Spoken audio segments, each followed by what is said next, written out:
ગીતા એ કોઈના મરી ગયા પછી વાંચવાનું પુસ્તક નથી. તમે ઘરમાં કશું લાવો, ટેકનોલોજીથી ભરપૂર કોઈ સાધન, અને એની સાથે એક મેન્યુઅલ આવે છે.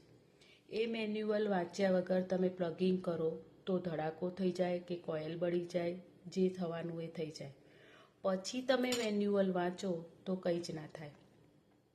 આપણા દેશમાં ગીતા માણસના મરી ગયા પછી વંચાય છે કે જે જીવન જીવવાની શૈલી છે, જે જીવન જીવવાનો રસ્તો છે, એ આપણે માણસના મરી ગયા પછી વાંચીએ છીએ અને એ પણ બ્રાહ્મણ સાથે વંચાવીએ છીએ. આપણે શું લેવા વાંચીએ? આપણે તો ખાલી બેસાડી દઈએ છીએ.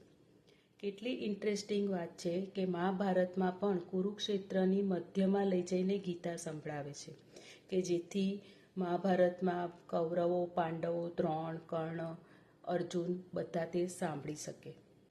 એટલે કે ગીતાજી ગ્રહણ કરવાનું પુસ્તક છે. તમને ગીતાજી સમજાય તો તમારી, નહીં તો બ્રાહ્મણની.